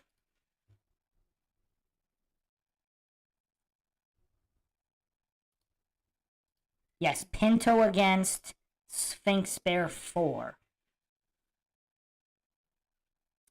Thanks for joining us, Sarah. See you next time. This is the sudden death tie-break round.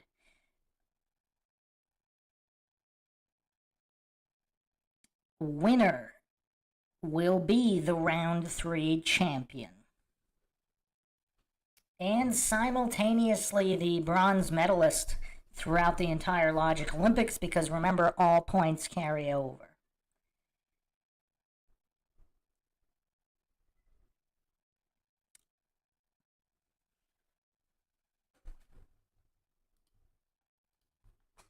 Pinto is against, Sphinx Bear is for the existence of ether. Now, this isn't specifically related to Flat Earth per se. A lot of the ether theories, there could be ether in a heliocentric globe model, and there could be ether in a geocentric globe model, or there could be ether in a Flat Earth model or any other model.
Wrap up the arguments.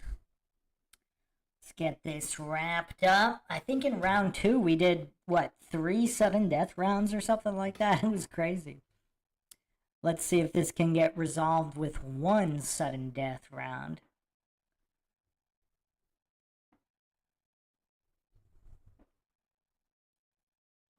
Final points, final points.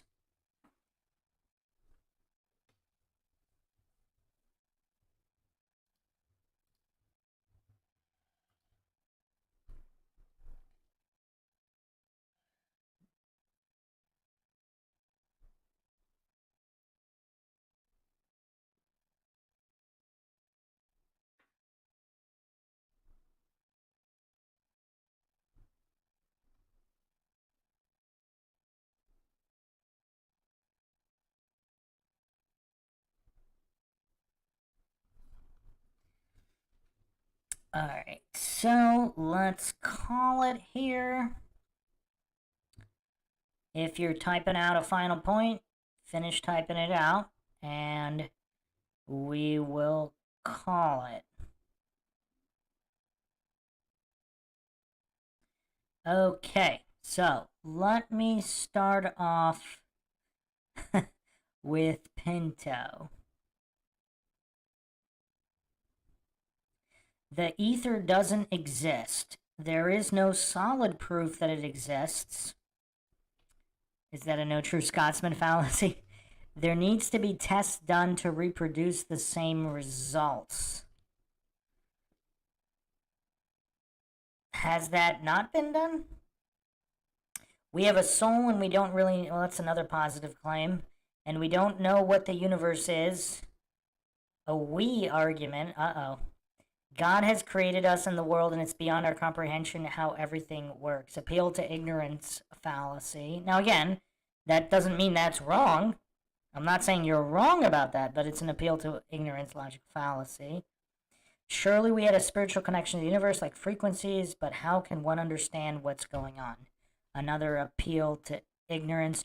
Until we actually get legit systems out into space to actually find out what's out there, we really don't know if the ether exists. Well, the ether wouldn't necessarily be limited to space. It could be everywhere. Like, literally, the medium through which everything exists. Like, the air would be existing in the ether as well, all around us. More evidence and tests are needed.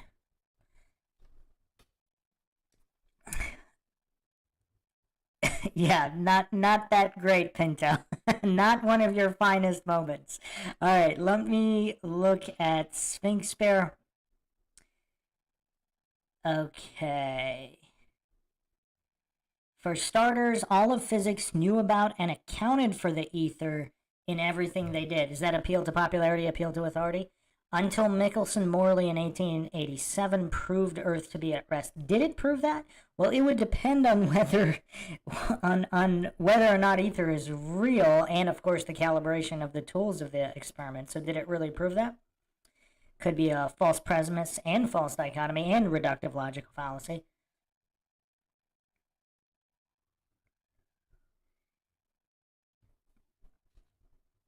Einstein had to come in and save the day with relativity, which has been thoroughly debunked. See Run Z Cow. Nice name drop, Sphinx Bear. As to its existence today, it is the fifth element, permeates all matter. Even in a vacuum, they measure something, i.e. ether. It's called, I believe, permeation or something. Can't remember. Okay, so... Alright, none of these arguments were great. I would have pointed to the fact that relativity didn't work, so then it necessitated special relativity, which still doesn't work. So now you need dark matter and quantum physics and all this stuff, whereas the ether more simply explains everything without the need for all these convoluted House of Cards theories. I would have addressed that. Honestly, I can't award any points to either one of you. So we're going to have to do a second sudden death round here because those weren't great arguments from either one of you.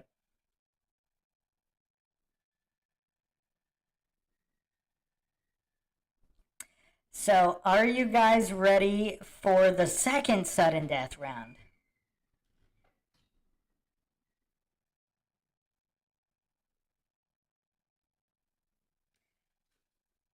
Okay, both competitors are ready. We got another fun topic here.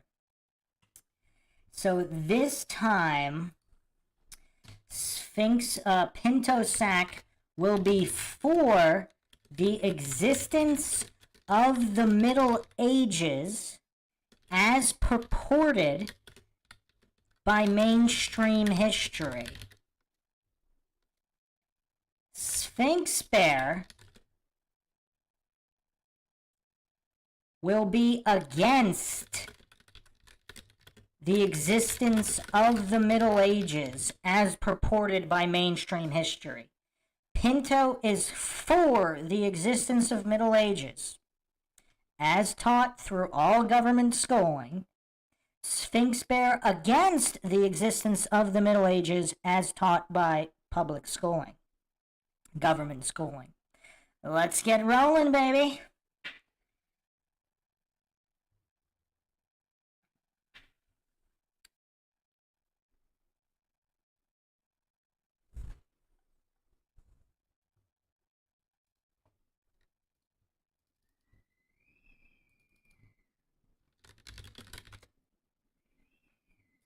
The Middle Ages are approximated to be 500 AD to 1500. 500 to 1500 approximately. Exact dates don't matter.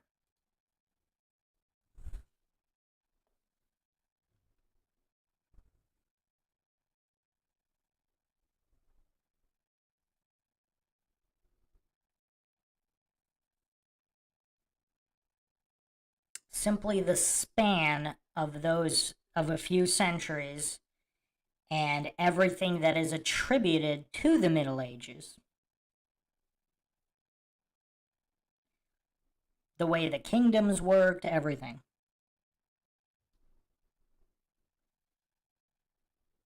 Let's see if we'll finally get a winner with this one.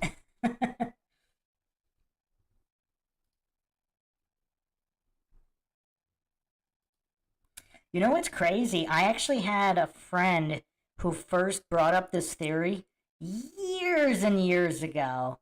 He did not believe the Middle Ages happened. Now, this is years before Flat Earth or Tartaria ever were on YouTube being pushed. And for whatever reason, I mean, he didn't really read about it. It was just his own inclination. He just thought they never happened.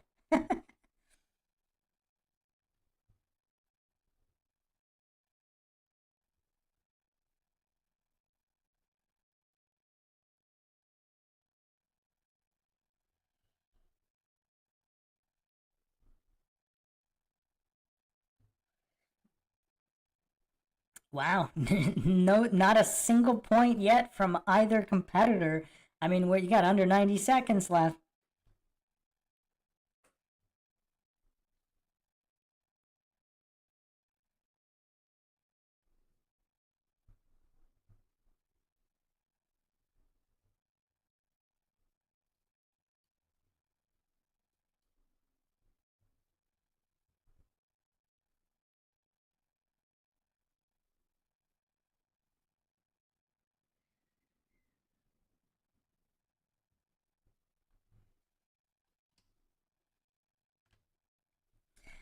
He actually wasn't that cool of a friend. He had a lot of issues. Maybe that's why he thought the Middle Ages never happened without actually having anything to substantiate that. Just his own whim. It's like, I never thought. I thought it was just kind of funny. Like I thought it was kind of bonkers at the time, but not not so much now. But well, I mean, he didn't have a basis for that. It's not like he did a bunch of research or anything. It's not like he started reading Fomenko's works.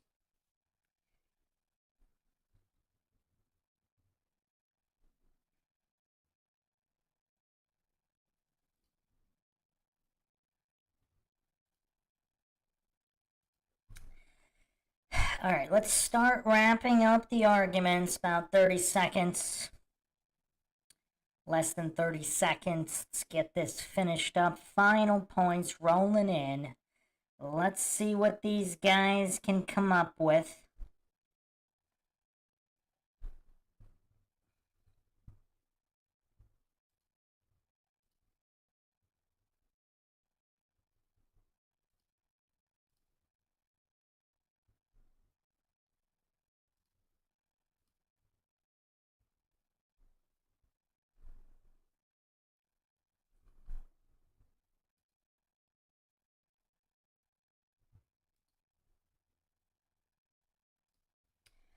Alright, let's wrap it up here. Final point, real quick. Finish up your typing.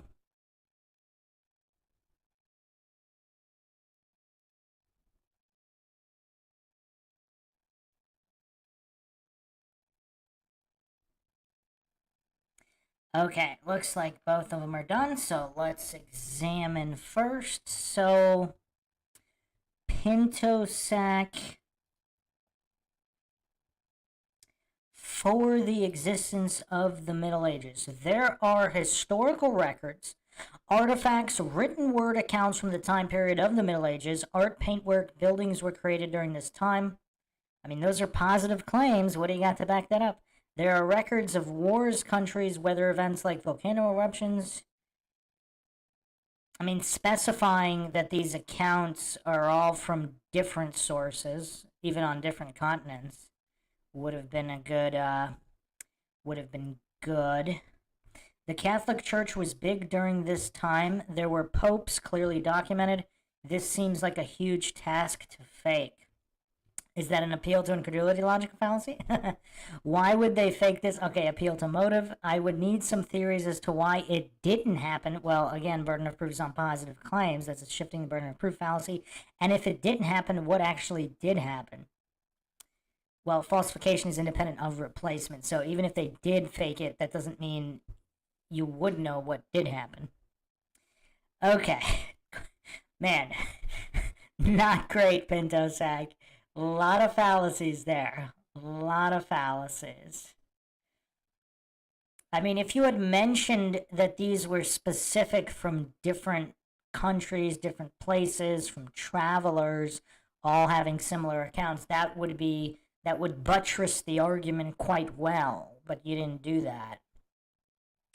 Also, the weather events, I mean, it's not a bad starting point with wars and weather events, but mentioning sources outside of where it was all happening, of which there are some, of course, doesn't mean they couldn't be faked, but it'd be a stronger argument if you specifically mentioned that there were accounts of this going on during this time period from parties not involved in it, because obviously the victors write the history books.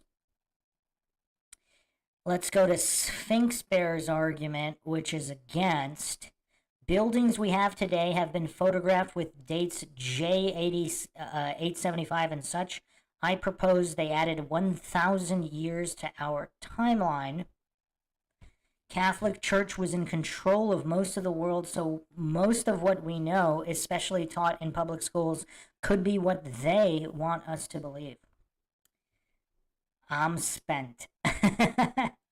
You know what's curious, though? The parallels of how Pinto used the Catholic Church to support, and Sphinx pointed out the Catholic Church was in control, basically the victor writing those history books, and the desire to control the masses.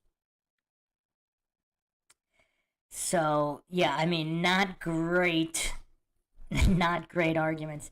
Pinto's was better, no doubt, but isn't enough for that half a point.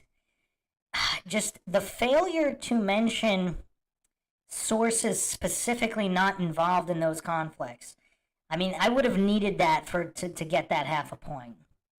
And then also reference to the classification of the time period.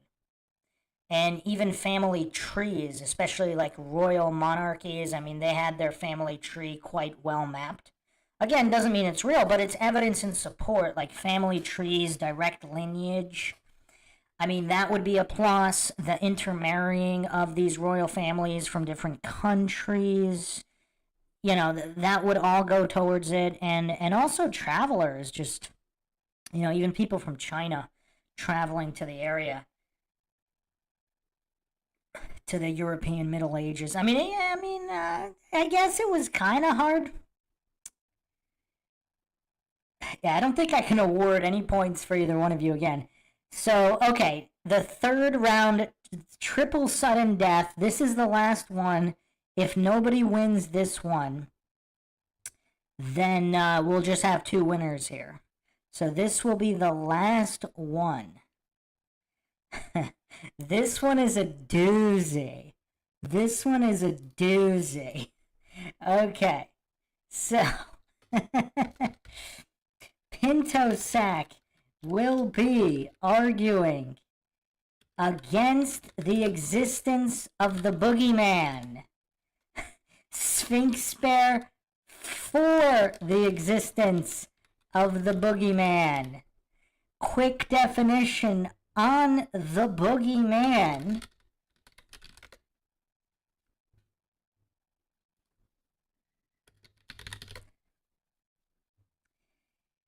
A mythical creature, aka monster, literally translated as a frightening specter. It was used supposedly to keep children in line, but it was also used to describe any fearsome or dreaded thing in the paranormal.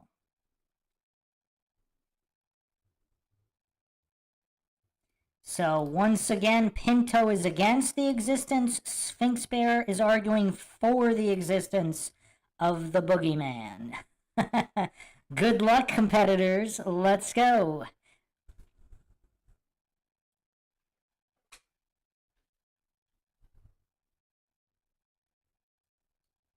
This is the final sudden death round.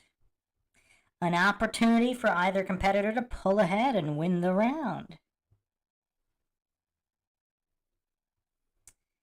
So we will have hopefully logical arguments for and against the boogeyman.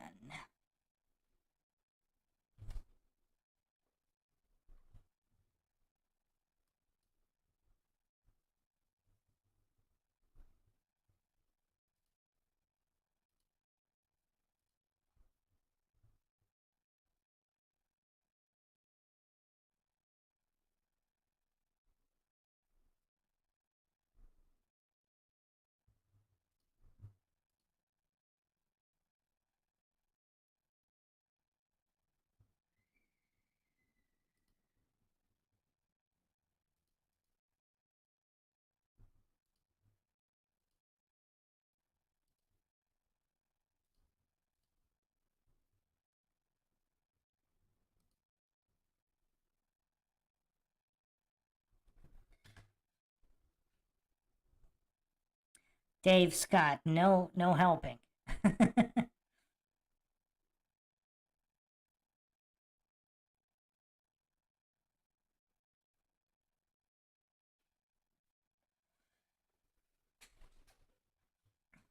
The mythical, well, actually, I'm going to wait until they're done to say this to address Dave Scott's point. Final round. This is the third sudden death round. About less than a minute left. Finish up your arguments.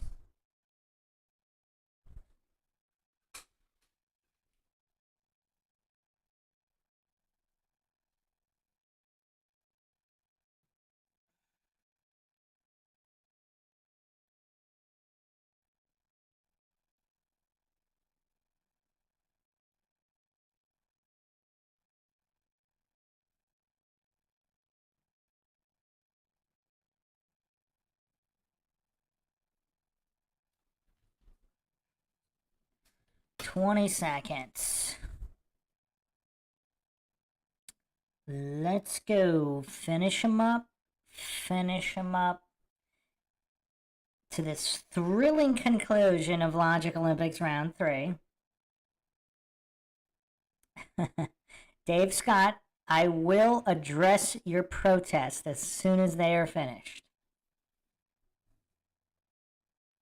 And they should be finishing right about now. Get your final point in. Final point.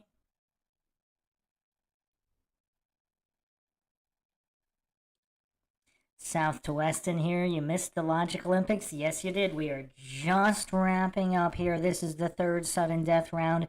To crown the champ for this round, all points do carry over.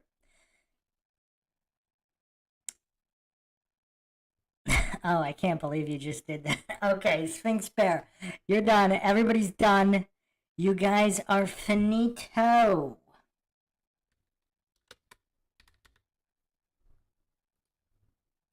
Okay, after my Dunzo comment, you guys are all set.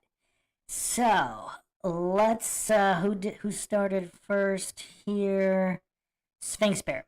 The boogeyman is real because almost everyone has experienced his presence. Is this appeal to popularity? That feeling when you're running up the stairs or reaching under your bed in the dark, that's him. Well, this would be a false dichotomy. Even if the boogeyman is real, just like, let's say, wild animals are real in the woods, every time you suspect there could be one, that doesn't mean there is one there, even if he's real. So that feeling isn't necessarily proof But I mean, it could be evidence, again, instinctual or otherwise.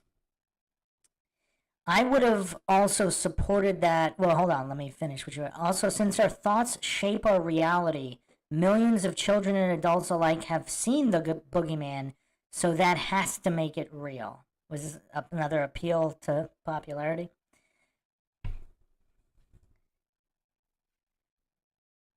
Over time, things happen. Oh man, that's one for the ages. So because there's been stories dating back centuries, it has to be been almost spoken or thought into existence. I mean, that's a false dichotomy as well, because, I mean, are wolves or bears, were they thought into existence? I mean, maybe they were, but maybe they predated humans. Again, I mean, we don't really have definitive proof of that.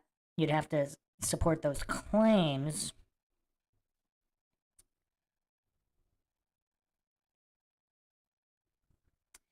So, okay.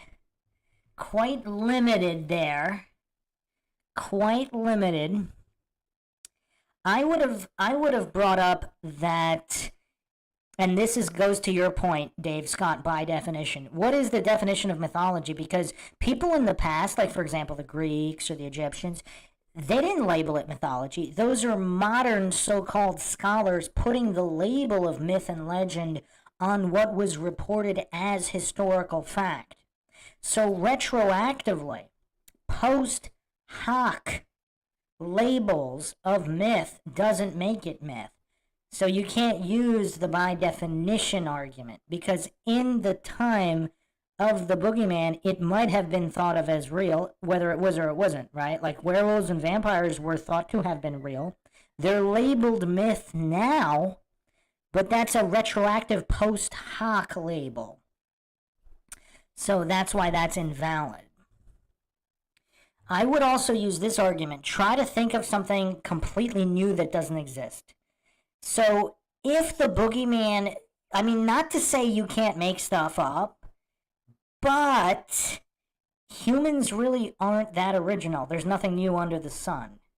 So clearly they could have been something. Now, in the argument against, you could say, oh, well, the boogeyman was just, wolves or wild animals that killed children, which obviously did happen. So if that morphed into some kind of boogeyman, maybe, but there was something real at the core, which, if the boogeyman is real, it could have been that. I would also bring up, again, the interdimensional theories, because if the boogeyman is not a physical entity, physical proof wouldn't be possible, like a boogeyman body. I mean, or maybe it would be possible, but it would be very difficult if they're interdimensional travelers, if they're not even on the physical plane of existence. So I would have dealt with those angles. Okay, so now let's look at Pinto Sack. Boogeyman does not exist. There are no pictures of such a creature. False dichotomy. It's a double false dichotomy, because, first of all cryptids that were thought to be fake before they were discovered, there were no pictures of them either. And if the boogeyman was, let's say, an interdimensional traveler that stopped interdimensional travel right around the time the camera was invented, why would there be pictures? Or if the boogeyman exists on some kind of spectrum of light that can't be captured by cameras, then it wouldn't be possible for pictures to exist of boogeyman, even if boogeyman were real. The boogeyman was used largely by parents to instill fear into their children to behave. Also a false dichotomy. If the boogeyman is real, then they could also, I mean, it would make sense that they would use the boogeyman, just like, they instilled fear in their children over wild animals. Wild animals are real, and they still instilled fear to, things of that nature. Also, it was a way to explain feelings of fear, anxiety, horror, and worry. Yes, also true. Fear of the dark, specifically. It does not live in your bedroom closet, so that would be straw man, appeal to extremes, false dichotomy, because it may or may not, but it could exist and not in the bedroom closet. We would also surely have video evidence by now with the amount of smartphones out there, also addressed earlier regarding the interdimensional aspect. The existence is a positive claim which needs proof and verification. That is true. That is true.